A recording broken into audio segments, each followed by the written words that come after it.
Nosso café executivo de hoje será com o advogado, filósofo e professor Clóvis de Barros Filho. A gente tratará, dentre outros assuntos, sobre a nova e recente publicação literária dele, A Vida que Vale a Pena Ser Vivida.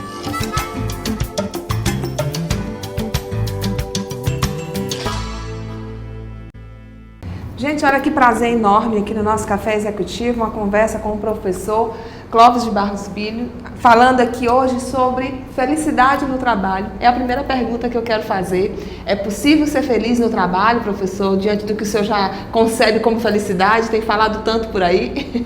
Ah, com certeza. Primeiro, bom dia. Tem que ser possível, né? Porque a gente trabalha tanto tempo. Na semana, boa parte do tempo que estamos acordados é trabalhando. Se considerarmos o tempo de trabalho, mais deslocamento, mais as refeições que fazemos em função dele, etc., o trabalho ocupa boa parte da vida. Então eu diria que se a vida tiver que ser boa, ela tem que ser boa no trabalho também. Dissociar isso, porque tem aquela ideia que trabalho é sacrificante, né? Que muita gente, você está sacrificando demais, parece que você está indo para um martírio, né? Aquela história de dizer, separar o lado bom da vida e o trabalho. Tem muita gente que faz isso, né? Essa separação. Verdade. O que vem a ser o trabalho como valor para as pessoas? Olha, eu acho que primeiro considerar o trabalho uma espécie de pedágio da vida é muito ruim. A expressão happy hour, ela é particularmente infeliz, porque happy hour é a hora que o trabalho acaba. Ninguém chama de happy hour segunda às 8 da manhã. É sempre sexta-feira às 18 horas, quando o trabalho acaba, deixando claro que trabalho e felicidade seriam como água e óleo, não se misturam nunca. Eu tenho a impressão que provavelmente deve ser assim para muita gente mesmo. E eu acho que essas pessoas têm a excelente oportunidade de se dar conta que se a felicidade tem que esperar até sexta às 18 horas para começar, a vida delas é muito ruim. E tem uma coisa, em grande medida a vida é a gente que faz, não somos vítimas da vida. Se o trabalho é insuportável, entediante, medíocre, apequenador, pois então troque de trabalho. Eu sei que pode parecer assim leviano dizer troque de trabalho, mas é preciso ter coragem na vida para apostar em algumas situações que sejam alegradoras para nós. Ninguém tem o direito ou a obrigação de proporcionar para si uma vida cronicamente triste.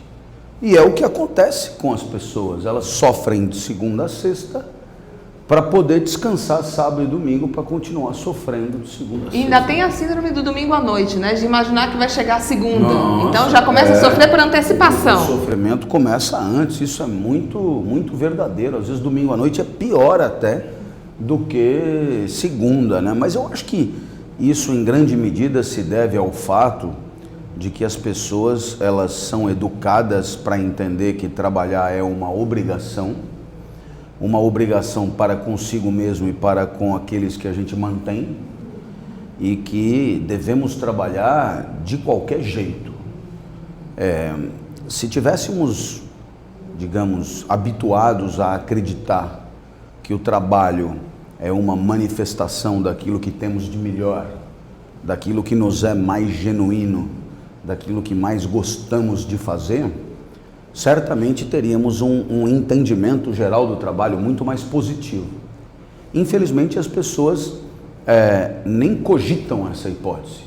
Elas já vão trabalhar e a grande maioria delas pega o emprego que tiver. E é claro, gostando disso ou não.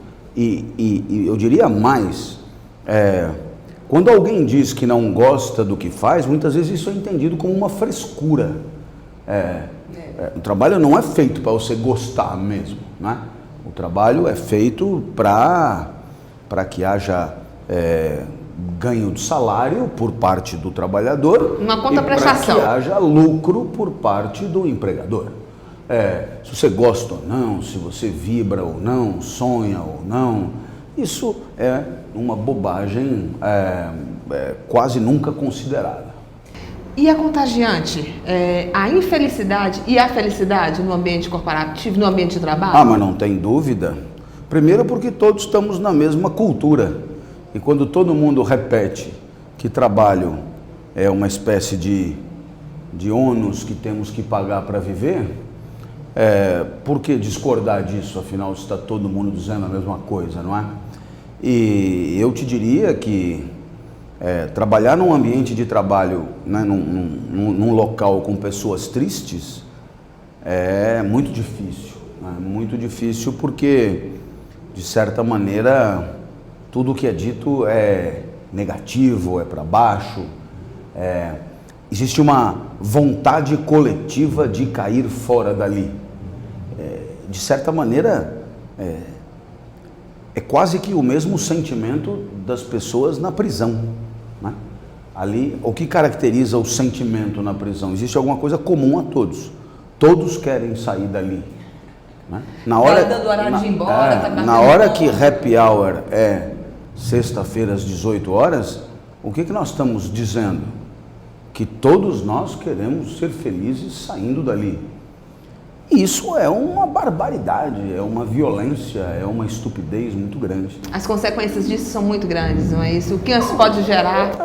Consequências para quem trabalha e consequências para quem emprega. Porque, é claro, é infinitamente mais proveitoso você contar com um colaborador encantado com o que faz do que com um colaborador querendo fugir dali. Muito me admira que algumas empresas patrocinem o happy hour quando o trabalho acaba, admitindo elas mesmas que a felicidade é fora dali. E eu tenho a nítida impressão que, para quem cuida de recursos humanos, esse é um grande desafio. Verdade. É um grande desafio, porque que os colaboradores se dediquem a bater metas e obter resultados, bem, isso de certa maneira já fazem. Aqueles que não batem meta não resistem no mercado de trabalho. Portanto, está na hora de um salto de qualidade importante. E o salto de qualidade importante é bater meta, mas não de qualquer jeito. É bater meta alegremente. E isso implica uma certa delicadeza na gestão das pessoas. A sua produção literária tem um título, a última recente, muito bom, inspirador, A Vida que Vale a Pena Ser Vivida. Fala um pouquinho do que você colocou nesse livro, até como indicação que você está nos assistindo, folhear e ter uma inspiração maior para a sua carreira, para a sua vida. Do que trata, professor? Bom, esse livro ele é um manifesto contra a autoajuda. O livro, logo na primeira página, faz uma advertência. Se você acha que lendo essas páginas vai se dar bem, não leia, devolva. Não tem a fórmula do sucesso, não. Não tem a fórmula do sucesso. O livro é um conjunto de respostas de pensadores ilustres a essa pergunta: o que tem que acontecer na vida para ela valer a pena? E é claro, nenhum desses pensadores tem uma fórmula de bolo garantidora de felicidade. Mas todos eles devolvem a quem vive a responsabilidade para encontrar o seu próprio caminho. É uma investigação mesmo, né? Não é nada simples viver bem. A vida é muito complexa. Ela é infinitamente mais complexa do que 10 lições, ou 20 dicas, ou 50 sugestões. Tantas Ela páginas é de um muito livro, mais complexa do que isso. A gente sabe, né, que não é porque a gente come linhaça de manhã que seremos felizes o resto do dia, né? Então, o mundo é muito competente para entristecer, né? O mundo é muito complexo e muito eficaz na hora de apequenar a nossa potência. Então, viver não é nada fácil. Então o livro é um passeio pela história do pensamento, dando a palavra a pensadores ilustres sobre o que eles diriam se lhes fosse feita essa pergunta. E tem lá, de cada um desses autores, personalidades, famosos, o que realmente é colocado no livro? Não, por exemplo, se Aristóteles fosse responder o que a vida tem que ter para valer a pena, ele diria isso. Se Jesus fosse responder, ele diria isso. Né? Se Marx fosse responder, ele diria isso. Professor, o que mais a gente poderia deixar aqui de dicas que não são aquelas que vão salvar a pátria, que vão revolucionar tudo, mas quem está nos ouvindo e que está pensando o seguinte: amanhã é segunda-feira e eu vou trabalhar, o que eu posso fazer para ser mais feliz? Vamos buscar um pouquinho influenciar aí as pessoas, aproveitando a nossa oportunidade do domingo de manhã para eles. Eu tenho a nítida impressão que o primeiro passo para isso é já acreditar na possibilidade de momentos alegres já no trabalho, não é? Porque se você entrar a semana já esperando pela sexta-feira, você já fracassou de cara, né? Então eu penso que o ideal é acreditar na vida vivida instante a instante. E ela precisa que ela seja boa desde segunda, desde as 8 da manhã. E aí é uma questão de competência para observar os detalhes. Por exemplo, eu estou aqui nesse programa e essa jovem me entrevista e ela sorri e ela é gentil, e isso para mim nesse instante é amplamente suficiente para justificar a vida feliz. Muito obrigada, professor. Obrigada a todos e até o próximo Café Executivo.